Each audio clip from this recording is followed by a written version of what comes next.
Assalamualaikum warahmatullahi wabarakatuh. Saya Zanri, SD Negeri 18 Batin Selapan, Kabupaten Bengkalis, Provinsi Riau. Salam hebat untuk Bapak Ibu guru semuanya.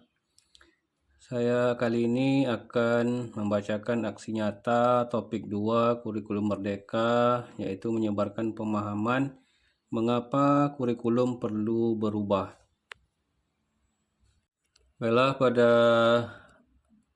topik kurikulum merdeka kali ini kita akan membahas 4. Yang pertama, pemahaman kurikulum dan pembelajaran. Kemudian yang kedua, murid sebagai pusat pengembangan kurikulum. Kemudian yang ketiga, pembelajaran berdasarkan prinsip pembelajaran paradigma baru. Yang keempat, struktur pembelajaran mendorong murid merdeka belajar. Pada modul pelatihan kali ini kita akan membahas 2. Yang pertama modul 1 yaitu kurikulum. Kemudian yang kedua modul 2 kurikulum merdeka. Baiklah, kali ini saya akan membacakan pengertian kurikulum. Menurut Undang-Undang tentang Sistem Pendidikan Nasional Nomor 20 Tahun 2003, Pasal 1/19 disebutkan, kurikulum merupakan seperangkat pengaturan dan rencana mengenai tujuan, isi, dan materi pelajaran, serta cara yang digunakan sebagai pedoman kegiatan pembelajaran guna mencapai tujuan pendidikan. Kurikulum yang sesuai dengan karakter bangsa Indonesia, yaitu kurikulum Ki Hajar Dewantara, merupakan kurikulum yang paling sesuai atau cocok diterapkan dalam dunia pendidikan di Indonesia. Kurikulum yang baik, yaitu kurikulum yang baik adalah kurikulum yang sesuai dengan zamannya dan terus dikembangkan atau diadaptasi sesuai dengan konteks dan karakteristik peserta didik, demi membangun kompetensi sesuai dengan kebutuhan mereka kini dan masa depan. Peran kurikulum dalam pendidikan kali ini yaitu peran kurikulum dalam pendidikan formal di sekolah memiliki peranan yang sangat strategis dan menentukan pencapaian tujuan pendidikan. Terdapat 3 peran kurikulum yang dinilai sangat penting, yaitu peran konservatif, kemudian yang kedua peran kreatif, dan yang ketiga peran kritis dan evaluatif. Baiklah, yang pertama kita akan membacakan yang pertama tadi peran konservatif, yaitu peran konservatif kurikulum adalah melestarikan berbagai nilai budaya yang merupakan warisan masa lalu kepada generasi muda. Hal ini dikaitkan dengan era globalisasi akibat kemajuan ilmu pengetahuan dan teknologi yang memungkinkan mudahnya pengaruh budaya asing untuk menggerogoti budaya lokal. Kemudian yang kedua, peran kreatif. Dalam peran kreatif kurikulum, sekolah memiliki tanggung jawab dalam mengembangkan hal-hal baru sesuai dengan tuntutan zaman. Kemudian yang ketiga, peran kreatif dan evaluatif.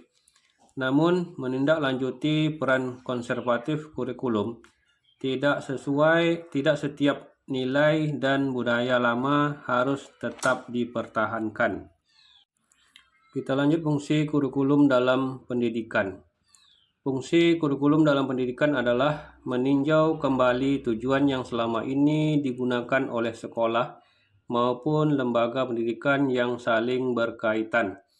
Oleh karena itu, fungsi kurikulum dalam pendidikan pun juga terkait untuk guru, siswa, kepala sekolah, pengawas, orang tua, dan masyarakat.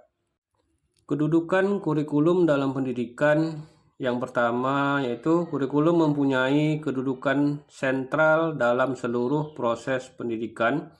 Kemudian yang kedua, kurikulum merupakan suatu rencana pendidikan yang memberikan pedoman dan pegangan tentang jenis, lingkup materi, dan urutan isi serta proses pendidikan.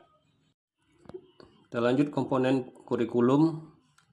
Komponen adalah bagian dari suatu sistem yang mempunyai peran penting dalam keseluruhan aspek yang berlangsung dalam suatu proses untuk pencapaian tujuan.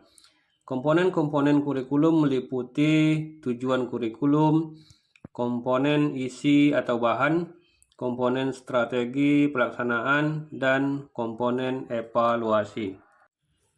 Tadi kita telah membahas tujuan kurikulum, yaitu tujuan kurikulum meliputi tujuan nasional, institusional, kurikuler, dan instruksional. Di situ tadi ada pertanyaan mengapa kurikulum perlu berubah. Yang pertama poinnya agar relevan dengan perkembangan zaman. Kemudian poin kedua agar dapat memenuhi kebutuhan belajar siswa. Kemudian poin yang ketiga, agar dapat menyiapkan generasi masa depan yang visioner. Kita sebagai pemilik dan pengembang kurikulum di satuan pendidikan, kita harus beradaptasi dalam mengembangkan kurikulum sesuai karakteristik peserta didik dan kebutuhan setiap satuan pendidikan. Seluruh komponen masyarakat harus menempatkan kebutuhan, pendapat, pengalaman, hasil belajar, serta kepentingan peserta didik sebagai pengembangan kurikulum karena kurikulum dirancang untuk kebutuhan peserta didik. Kali ini kerangka dasar kurikulum merdeka yaitu ada beberapa poin. Yang pertama, tujuan pembelajaran. Kemudian poin kedua, profil pelajar Pancasila. Yang ketiga, struktur kurikulum. Kemudian poin keempat, prinsip pembelajaran dan asesmen. Kemudian yang kelima, capaian pembelajaran. 5 prinsip pembelajaran paradigma baru. Yang pertama, mempertimbangkan kebutuhan capaian pembelajaran. Kemudian yang kedua, membangun kapasitas belajar murid menjadi pembelajar sepanjang hayat. Yang ketiga, mengarah pada masa depan yang berlanjutan. Yang keempat, menyesuaikan konteks kehidupan murid. Yang kelima, mendukung perkembangan kognitif dan karakter murid. Baiklah, Bapak Guru hebat, mari kita tetap bersemangat menghadapi dan menjadi bagian dari perubahan ke arah yang lebih baik. Mudah-mudahan pada topik ini bisa kita pahami bersama. Terima kasih. Assalamualaikum warahmatullahi wabarakatuh.